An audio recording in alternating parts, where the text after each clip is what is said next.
Howdy guys, Rex here. We're going to give you an after-action report on what we saw when Antifa came through our area. So this is an alert for everybody kind of in rural America because they have announced their targets openly because they perceive their targets to all be soft targets. And so they have such hubris to where they're just saying what they're going to do and then they follow through and execute time after time. Amazingly, they've been met with very little resistance in a lot of the country. People are starting to pick up on that and people are starting to stand their ground. So we've seen models that have worked to repel the rioters and the arsonists and the looters, and we've seen recipes that have not worked to repel the rioters, the arsonists, and the looters. Now, clarification of terminology. I don't know why I have to go over this, but apparently I have to. A lot of people have an IQ below 70. And so here we go. A protester is not a problem. People who are protesting for the death of George Floyd or Michael Brown or whoever, or I don't know, pick your topic. Whatever your outrage is, everyone has the right to protest. It is a constitutional right to peaceably assemble. It is also the constitutional right of other people to peaceably assemble to protest your protest. So I recognize everyone's right to speak their mind peacefully. When I'm talking about rioters and organized crime and even terrorism, okay, which is what the President of the United States is looking at classifying Antifa as a terrorist organization because they are very well organized. They are specifically trying to burn down the country, to cause insurrection, to destroy the way of life and destroy the United States of America. They openly say that. Now there is some overlap between protesters and rioters, where the protesters become rioters halfway through, or they actually provide support and cover knowingly for the rioters. Most protesters on this particular movement ain't all that bright. So they don't realize that they're being used as human shields for terrorist groups like Antifa, who start people's houses on fire, who beat up old people on the interstate after they block it with 1 million people, pull them out of their cars, and kick them in the head until all their teeth are gone. That's not protesting, that's rioting. Rioting is a lethal threat, okay? On the force continuum of using deadly force lawfully, if someone is trying to cause serious bodily harm to you or someone else, or trying to kill you, and you believe that that's really the case, that justifies and warrants the lawful use of lethal force. I'm not a lawyer. I'm not giving you legal advice. Look it up. Ask your lawyer. Ask your district attorney. Well, we'll see what they have to say. But study it out. I'm not giving legal advice here. But rioting is way different than protesting. Protesting is talking, which is fine. Rioting is swinging pipes, which is a lethal weapon, throwing bricks, which are lethal weapons, and hurling Molotov cocktails or flaming mattresses at buildings with people in them, which is also a lethal attack. All those things warrant deadly force. Again, check with your lawyer. I'm not offering legal advice. Now that we got that off the table, hopefully, I'll still see commentaries of people who can barely wipe their own butt saying, Rex,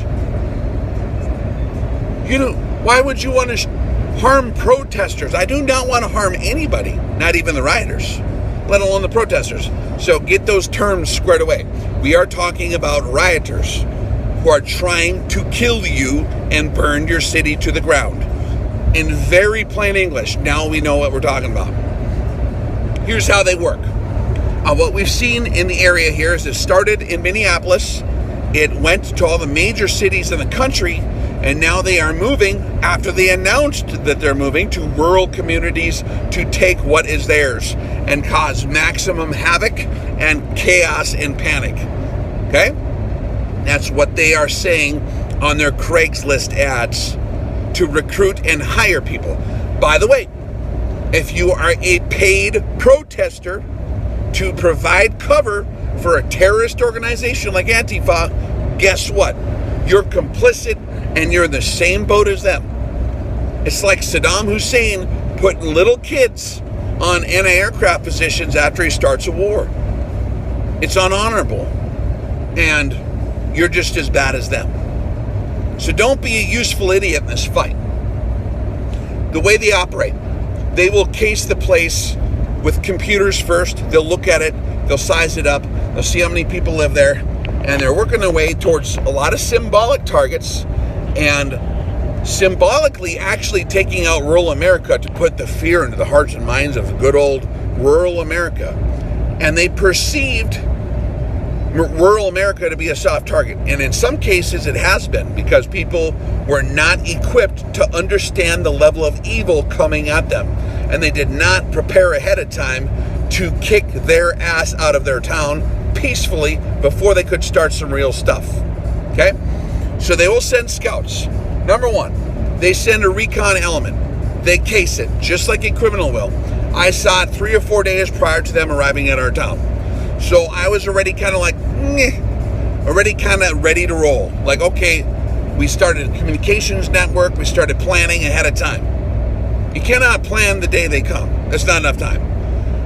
So we started planning at least 3 or 4 days ahead of time, kind of getting different contingencies. What if this happens? What if that happens? And also psychologically preparing for what might need to be required to prevent your town from being burned to the ground, or to prevent innocent people trying to commute down the highways from being pulled out of their cars and beaten to death by a bunch of idiots. Okay? So they'll case the town first. They'll be snooping around, looking around. Anyone who's done any kind of security work, police work, military intelligence work will definitely recognize them. If your community is already filled with a bunch of losers, they're going to be hard to spot, because that's their MO. You will see them from a mile away. Some of them are very, very professional. Most of the recon element is, so they have recon, and then they have agitators, professional agitators, which are basically scumbag thugs. You will spot the thugs, unless you already got thugs in your town. Well, then they'll be camouflaged in the thug population. In our town, we don't have thugs because they just don't really happen. There might be one for a minute, and then he gets his ass kicked, and then he's not a thug anymore, or he leaves, okay? But they will send these agitators in, and they'll just kind of be hopping around, drooling, waiting, chomping at the bit, and they will be talking and bragging about all the horrible things they want to do to your town. So keep your ears open. This is not a time to just have your head on your cell phone all day, okay? Looking at your, Netflix program or whatever the hell. This is a time to keep your head on a swivel, kind of be scanning around you at all times. Maintain peripheral awareness. Because if you're smart and aware and alert, you will see them. The way you will tell that they're planning something is they will say it. They will be bragging about all the loot and booty they're excited to get in your town. Seriously, that's what happened in my town. They came and sat right next to me at the restaurant and just started flapping their mouth, and I'm like, okay.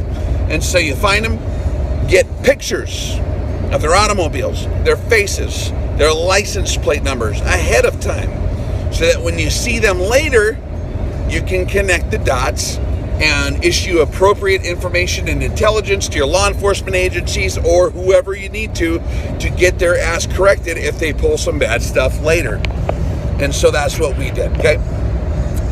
The other thing they're going to do is they actually have a group of very, very professional managers and controllers.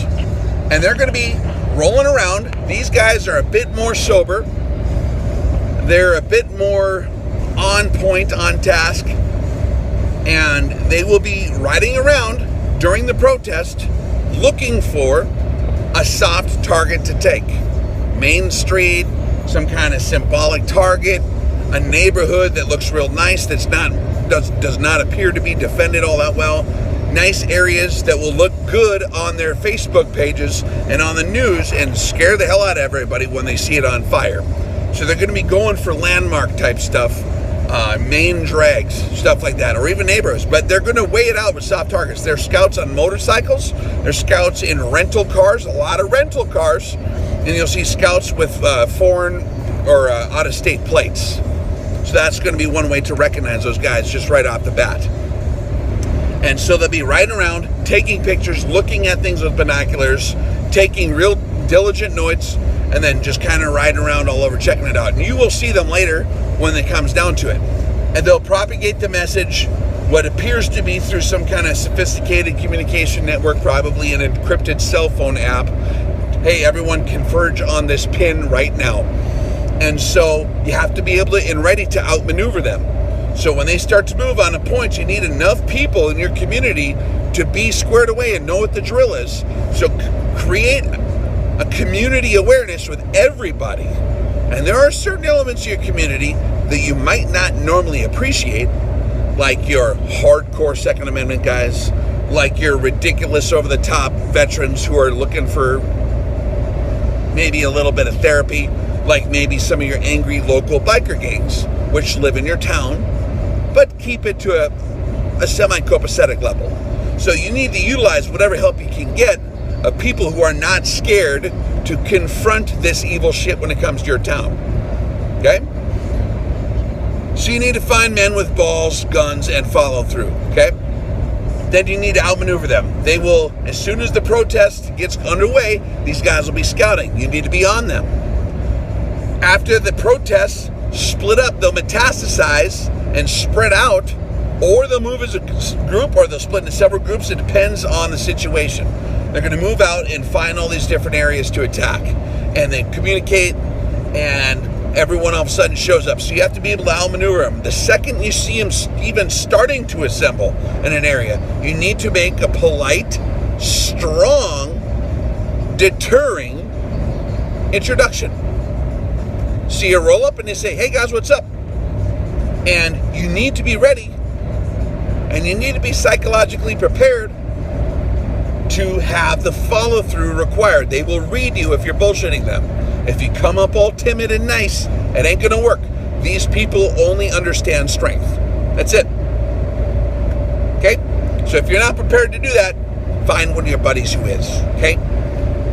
What will then happen is they will continuously, and you gotta have patience. You can't just abandon your post the second it looks like they're gone, because some of the guys have patience and they stay up late at night, and they will be waiting until everyone goes home, and then they'll go try to burn something down. So you gotta maintain your post. You gotta hold your ground. You might have to stay up beyond your bedtime, God forbid. But this is a legitimate situation that requires serious attention. Unless you want your city to burn down, okay? What happened after they left our town? They left around midnight. They couldn't find any fun. They could not find any soft targets in our town. We made it very clear that the entire city, every community, was a hard target, and that there was plenty of people watching for them, communicating with the local law enforcement, which I'd highly recommend to do if they're on your side. If not, well, then you're going to have to do it yourself. You do not need permission to defend your city. You do not need permission to defend your community. That's a God-given right. You don't need to ask the cops. It's good to if you think they might be on your side, but if you think it might cause more harm on you, sometimes it's easier forgiven than to get permission. Sometimes it's easier forgiven than to get permission. So if that's the way you have to roll because of whatever's going on in your town, you have the God-given right to defend your community and your family and your house. Period. Okay? After that, they rolled out of town. They couldn't find any hard targets. They didn't really want to fight with any of the other small towns. They are now hitting small towns. Listen up, small town USA. They come to your town. These guys are sophisticated. They have really good help. They're using Wi-Fi electronic jammers to take care of your security systems, your digital security cameras around your house that are all on Wi-Fi networks, and on your vehicles and your cell phones. They're hitting them with jammers. It just happened. I just got told by people in the area who it happened to, plus other neighbors who have family there. They rolled down the road another 60 or 100 miles, and they hit the place with Wi-Fi jammers at like 3 in the morning, and they broke into all the trucks, and they stole all the guns and all the cash they could find. Guns and cash. If there was anything else worth valued in there, they ignored it. So they're now arming themselves with your weapons. So here's a heads up. Don't leave your vehicle unsecured unless you're on post. Don't just leave stuff in there overnight that you don't want to get stolen and used against you later. So if that's this, I know that in a lot of America, it's standard operating procedure to use your truck as a gun cabinet, okay? Because it was so peaceful up here. But now there are freaking communist invading radicals going through your neighborhoods with high-tech equipment to jam all your communications while they steal all your shit. So lock up your guns, boys. Lock them up. Better off, hold them in your hand, pull 24-hour security with some buddies.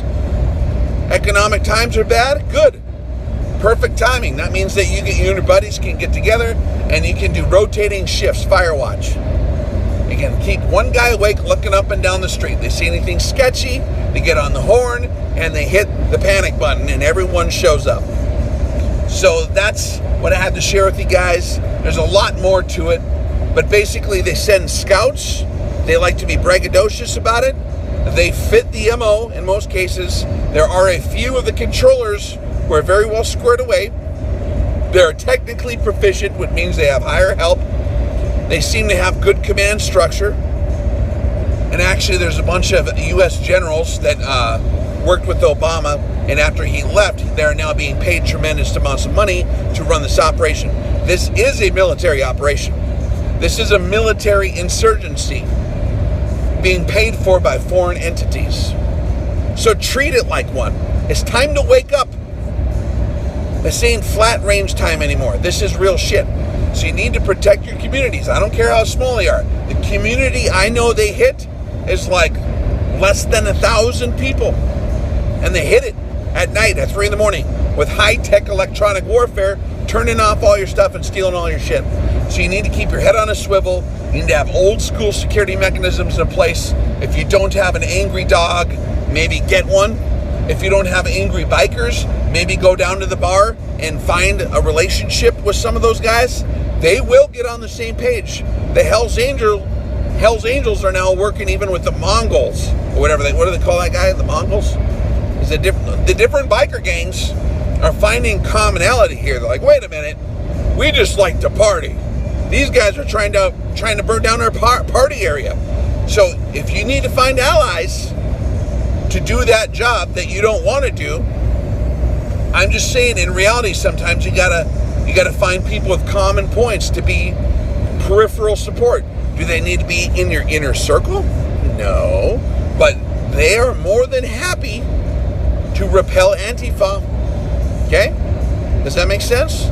So find those people and kiss and make up and get them together. I've seen cowboys and bikers get along just fine, along with veterans and dads and high school teachers and like professional architects and oil field guys and roughnecks, all working together as a community to repel a common enemy. Okay? This should take priority in your lives right now. Okay? So get your stuff squared away. If your magazines are not all loaded, they should be. They always should be. Make sure all your stuff is ready to rock. You got your Minuteman kit so you can roll in 1 minute to be a quick reaction force for anyone that might need assistance. Once you get word that they are headed toward your town, immediately and kindly, because we're nice and we respect their protesting part of the deal, even though we know they're using them as human shields and cover. We'll let them protest. But if someone starts to get stupid, immediately correct that shit. All right. Hopefully that's helpful for you guys. Be safe, but do not expect there to be help to come to you. It is incumbent upon every citizen of the country that is of able mind and body to stand watch over their own community and preserve their own liberties.